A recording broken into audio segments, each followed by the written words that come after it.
Hello and welcome to Whoever You Thought You Were, You're a Jew, the TV show that teaches the ignored truths of history. We also teach this concept over here, and we try to get away from this one, the golden calf.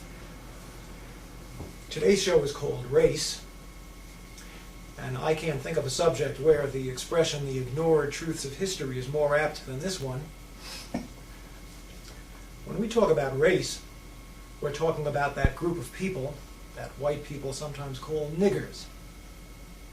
I wonder how many of you actually know what that word means. You will by the end of this show. Now, if I were to tell you that blacks once had a great culture which exceeded the culture of whites, you'd probably find that pretty incredible. But we're talking about the ignored truths of history. Those of you who've been watching this show may perhaps recall that several weeks ago we talked about the fact that most of the Jews alive in the world today may actually be descendants of Russian converts. Now, Jews like to consider themselves to be descendants of Israel. So the facts that Russia was once a Jewish nation for 500 years, in fact, and that most Jews who are alive today may be more closely descended from Attila the Hun than from King Solomon, these are facts which are just glaring facts, and it's incredible that such things could be ignored. And the question of how such things could be ignored has an answer, and the answer is collusion. All the parties involved have silently agreed, even perhaps without ever talking to each other, they've silently agreed to just not discuss this subject. In the case of the Russian Khazar Jews, it's embarrassing and frightening to Jews to consider the possibility that they may actually be descendants of converts and may have very little Israeli blood in them. In the case of the Russians, it's a horrendous embarrassment to them to admit that for 500 years in the Middle Ages, Russia was a Jewish nation. So they just ignore it. It's collusion. Now, if I were to tell you that blacks, for as many centuries as whites have been superior, if you want, in the Western world, that for just as many centuries blacks were superior, you'd probably find that hard to believe. And you'd wonder how such a fact could be hidden. And the answer is, again, collusion. The whites wouldn't want to admit such a thing, because whites like to feel superior and like to think that their superiority is somehow permanent, decreed by God. As for blacks, if you look into the black civilizations that we're going to take a look at momentarily, you find something pretty interesting.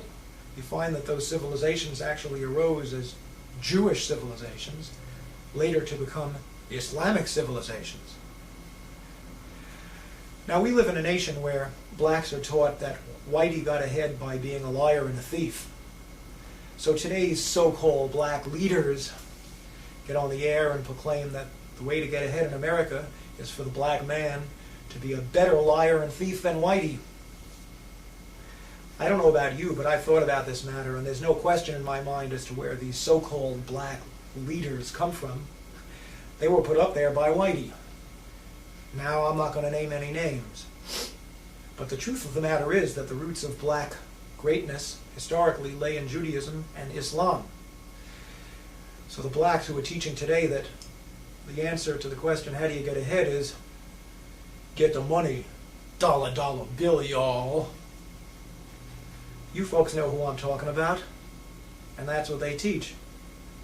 They don't want to hear any talk about God. For these people, the dollar bill, y'all crowd, the realization that black greatness in the past lay in roots which go into Judaism and Islam is not really what they want to hear. So they just ignore it. As for the blacks in this country who are not dollar bill y'all people, we find that most of them are members of Christian churches, which is a good thing, except for the fact that they've been taught since childhood that Judaism and Islam are the enemy. And they've been taught that lesson so well that when they start to hear that the roots of black greatness historically lay in Islam, that's as far as they're going to go with that. They'll take slavery, thank you. So there you have it, collusion. For whitey, it's great to keep black down. And for the blacks, it's great to not admit that in the past you were a Jew and later a Muslim. Now we're going to talk about the truths of history, the ignored truths. These truths are known to you if you're a black Muslim in America. You already know this if you're a black Muslim. But if you're a black treated in those whorehouses and condom vending machine buildings that we call public schools, then you probably don't know this. And if you're a white, you almost certainly don't know this. Let's talk a little bit about black history, and let's start with a map. This is a map of the area around the Mediterranean Sea. Up here we have Europe. Here's Africa. I think you can see on your screens that in this area of Africa that I'm pointing to is a desert. This, of course, is the Sahara Desert. The territory to the north is fertile, and the territory to the south is fertile. In fact, it's very fertile. Now let's talk about empires. The first great empire in Western civilization was probably Egypt, over here. Not much is known about the early Egyptian empire. There's lots of speculation. But in the process of time, the empire passed. Israel was great for a short time, but that didn't last either. Now, I don't have to tell you that a great empire arose in Greece. Most historians of intellectual Western history trace the history of Western intellectualism to Greece. Now, the Greek Empire didn't last too long, a number of centuries. One could reasonably ask why Greece became so great and why it was unable to hold on to its greatness. One could write whole books on that subject, and I'm sure that lots of such books have been written. But the fact of the matter is that for whatever reason, the Greek Empire rose, the Greek Empire fell. Subsequently, Western civilization moved over here to Italy. That's, of course, what we now call the Roman Empire. The Roman Empire at its peak stretched from Spain all the way around the Mediterranean, encompassing Arabia and parts of northern Africa. The Roman Empire lasted longer than just about any other, better part of 1,000 years. But in the process of time, Rome passed as well. There was a Persian Empire, which had its roots over here in Persia, actually over here, Iran. The Persian Empire at its peak stretched from Egypt, encompassing most of the Middle East, just about up to Greece. And the Persian Empire passed as well. The end of the Persian Empire came, I guess around the year 640 or so, when the armies of Muhammad began to conquer the Middle East, a process which was completed with lightning rapidity. So the next great empire was the Empire of Islam, an empire which, in many respects, has not ended to this day.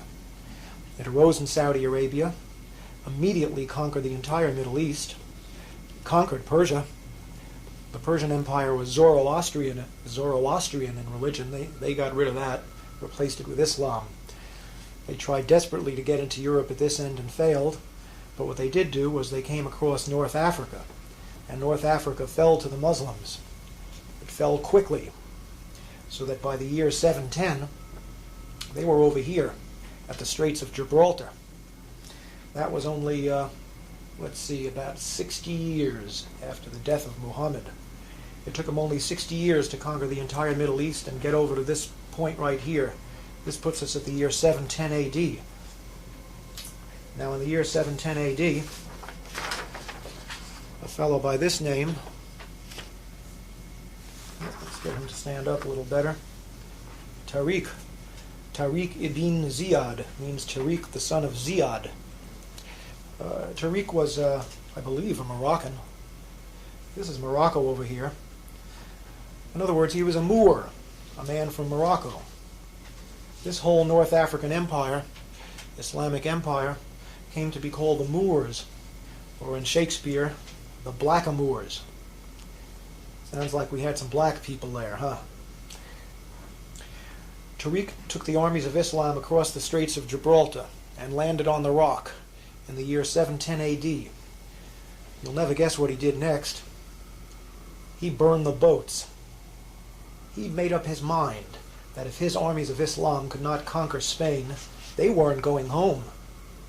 So he burned the damn boats, and that left them facing one way, which was straight forward. And in the year 710, they swept across the Iberian Peninsula, and they took the land that we now call Spain for Islam. For just about 800 years, until precisely the year 1492, the year Columbus sailed for America.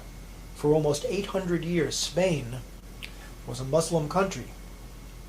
The army stopped at the Pyrenees Mountains because they couldn't beat the French. In honor of his conquest, they called what is now called the Rock of Gibraltar Jabal al-Tariq, which means the Mountain of Tariq. And the British, in their inimitable way, turned Jabal al-Tariq into Gibraltar. We now had an African Muslim empire which stretched from the Pyrenees Mountains, encompassing all of Spain, Morocco, and the whole north coast of Africa, right up to Egypt, and the area south into the Sahara Desert, as far as any man cared to stake a claim. This northern African empire, which was eventually headquartered in Spain, went under three names, and here they are. All the same empire, really, but three different names. From 710, the year that the Muslims moved into Spain, up until about the time of the Crusades, this was called the Umayyad Empire. And it wasn't just North Africa, because at that time, up until the Crusades, Islam had a world government. It was one empire, ruled from Damascus, and it was called the Umayyad Empire. But around the time of the Crusades, the Umayyad Empire fell apart into smaller empires. And the empire encompassing Spain and North Africa at that point was called the Almoravid Empire, later the Almohad Empire. These names, Almoravid and Almohad, come from names of tribes, but it was all basically the same region. This area, from Spain, North Africa, all the way to Egypt and well into the Sahara Desert, an area just about the size of Western Europe. Now, around the time of the Crusades, Islam made its way across the Sahara Desert into this fertile sub-Saharan region, and a second Islamic empire arose down here. This empire also went under different names, and here are the names. Originally it was called Ghana, but not the Ghana of today. A huge mass of land, which we're going to show you again in a minute. Later it came to be called the Kingdom of Mali. And finally, at around the time of Columbus, it was called the Kingdom of Songhai, Songhai being the name of an African tribe which conquered the territory. Three different names, but all really the same kingdom. A kingdom comprising the area from Senegal over here, all the way across the fertile sub-Saharan region to Chad, and well into the Sahara Desert. Again, an area almost the size of Western Europe. Now, I don't know if you can see it on your screen, but I'm pointing now to a river. This river flows from the mountains coming originally from Senegal, first east and then south. It's called the Niger River. And along the shores of the Niger River arose a civilization which eventually became the center of civilization in the Western world. Its headquarters was here. This is a city called Timbuktu. To those of you who are not familiar with this history, it might sound a little like a joke. Timbuktu. Timbuktu, at the time that Columbus sailed for America, was the center of Western civilization. Right here in the heart of Africa, on the shores of the Niger River. In other words, this was a city of niggers, some people would like to call them. But they outdid Whitey. Europe at this time was a mess. There was no real civilization to speak of. The Renaissance was just starting at the time that Timbuktu, down in the heart of so-called darkest Africa, was the center of world civilization. Sounds impossible, doesn't it? Not only is it possible, it was true. And if you don't believe it, look it up in any encyclopedia. Historians say another way with this is cult facts of history. Involves would just as soon not think about it. Now, before proceeding, I want to show you a few books. This book is called From Babylon to Timbuktu, written by Rudolf Windsor. I've spoken to Rudolf Windsor a few times. He's a great writer, and he takes the history of the sub-Saharan black empires as well as the northern Saharan black empires and makes them very readable. All the information in this book can be verified in any encyclopedia, but it's more interesting to read it here. Because Mr. Windsor is a sponsor of this show, we're going to be giving the address of his publishing company at the end. You can also obtain this book in many black bookstores or street stalls which cater to black books, although you won't necessarily be able to find this in Barnes & Noble. Great book. Here's another book which is a big source of information for me. It's called World's Great Men of Color. And this is a book you shouldn't have too much trouble finding in a library or elsewhere. It was written by J.A. Rogers, one of the great black writers of the early 20th century. Finally, here's a book that I'd love to be able to talk about, but I doubt there'll be time. It's called The Sign and the Seal by Graham Hancock. It was a bestseller for its genre not too long ago. It tells the story of the Ark of the Covenant. And if you're like me, by the time you finish this book, you're going to believe, as the author believes, that the Ark of the Covenant is in Ethiopia, where it's been for thousands of years. That is, God, if Mr. Hancock is correct, gave the Ark of the Covenant to niggers. Think about that. Of course, a lot of people don't believe that. I'm not 100% sure it's true myself, but I'm about 90% convinced. In any event, I don't think we're going to have time to talk about the Ark today. Let's talk about Spain during the Middle Ages. I want to read something to you. I want to read you a little passage about Moorish Spain as Europe's cultural center. Although the white Christians of Spain deeply desired, during this entire period, to expel the blackamoors from their country, it is nevertheless an undisputed historical fact that medieval Spain was the cultural, educational, and scientific center of Europe. The Moorish kings lived in castles of highly polished marble, with elaborately carved walls and beautiful mosaic floors, while European kings lived in cold, damp castles of unfinished stone, crude by comparison.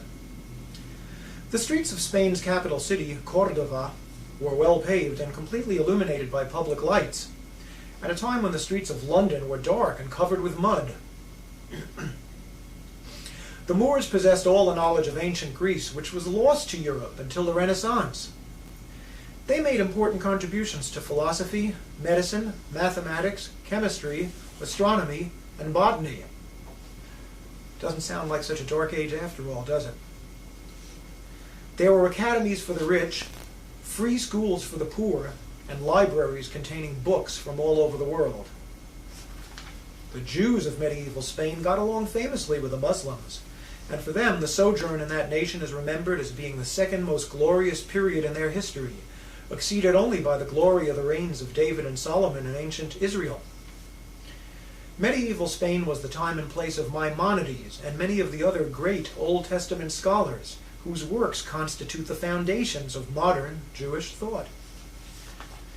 Throughout the Middle Ages, the white Christians of Spain endeavored to thrust out the Moors. It took them until 1492 to do that. When Isabella and Ferdinand finally defeated the last Moorish king in Granada, in the same year that they financed Columbus's trip to America, they immediately expelled all Jews who refused to accept Christianity. This is not at all surprising. Since the Jews had actively supported the Moorish conquests, the Christians were not about to take any chances on losing what had taken them 800 years to regain. The day the last Moors and Jews were expelled from Spain was counted as a great day in Spanish history. But was it? It's true that Spain, largely through the strength of its navy, had achieved the status of a world power. But in less than a century, the Spanish Armada was defeated by England, and the nation went into a great decline. Now we're going to ask a very important question. During the Middle Ages, were Spain's Muslim rulers really black? It's almost inevitable that white people who have never been taught black history will ask this question. Were they really black? After all, Moors are kind of Arabic. They're not really Negro, are they? And the answer to the question is that there was more than one race involved. Again, as I told you before, in the beginning there was the Umayyad dynasty, and they were mainly Arabic, although there were some blacks there. But by about the time of the Crusades, the Umayyad dynasty became soft and complacent, and the forces of Christianity were rising up in Spain and threatening to overthrow Islam.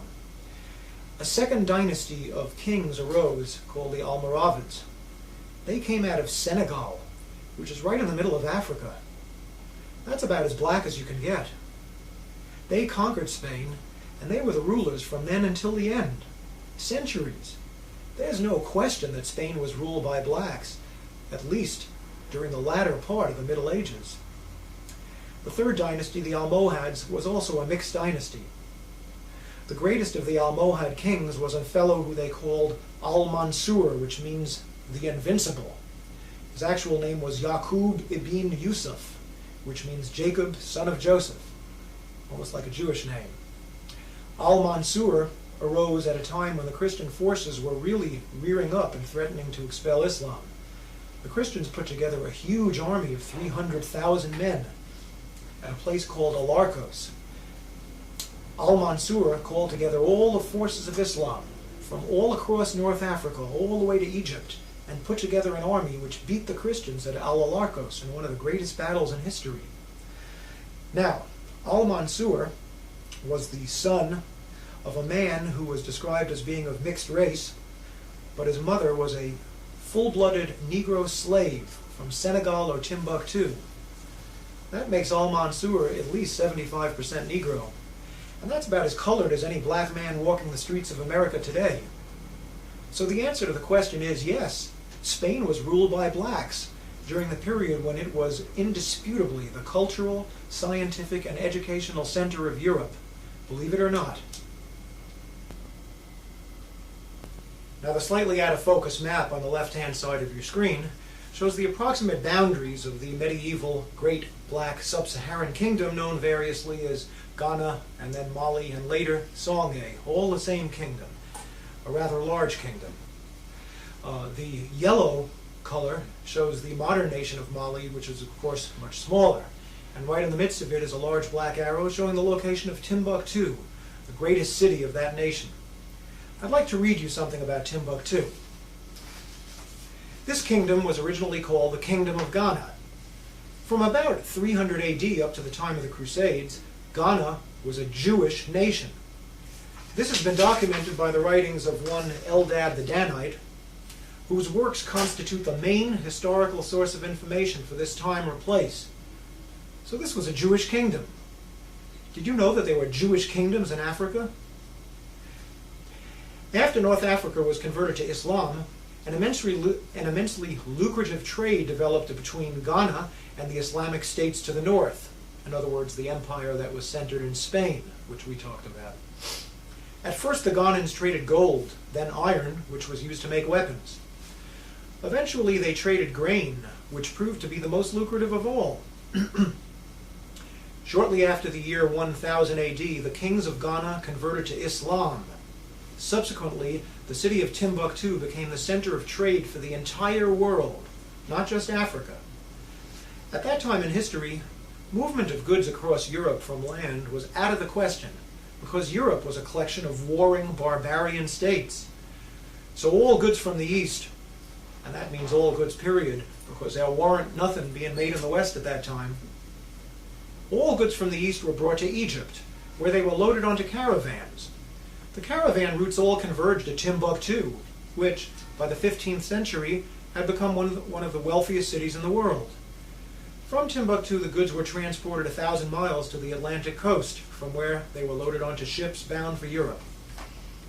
In the 14th century, the University of Sankore was founded at Timbuktu, and this city began to become one of the world's leading centers of academic learning. Ghana, which by then was known as Songhai, came to be known as the Mecca of the Sudan. By the year 1500, this empire in the heart of so-called darkest Africa had become the center of the Islamic world, at a time when the Renaissance in Europe had barely begun. The students of Timbuktu were sent out to the great Muslim universities of Spain, North Africa, and Asia, and the learned men of all races and nationalities were paid handsomely to come into Timbuktu to teach. The commodity which came to be the most profitable object of trade in Timbuktu was not gold or silver or grain, but books. It has been written that there were more books in the library of the University of Sankore than in all the libraries of Europe combined. It is also said that the entire body of male free citizens was literate. Leadership and authority were in hands of the learned scholars of the city. There was a legendary 14th century Muslim traveler named Ibn Battuta. He's kind of like the Marco Polo of the Arab world. And this is what Ibn Battuta had to say about Timbuktu, and I quote, "The inhabitants had a greater abhorrence of injustice than any other people. Neither the man who travels nor he who stays at home has anything to fear from robbers or men of violence." The driving force behind these developments was God and nothing else. Timbuktu arose as a Jewish empire and blossomed under the banners of Islam. There's no question about what the source of greatness was, not black skin color, but God. So maybe you're starting to understand what I mean when I say, whoever you thought you were, you're a Jew. We're out of time now. Please tune in next week when we're going to talk about the relationship between God and enlightenment. Are there two different ultimate realities, or are these two the same? Or maybe they're both wrong. If you want to know the answer to the question, tune in next week and find out. Thank you, and goodbye.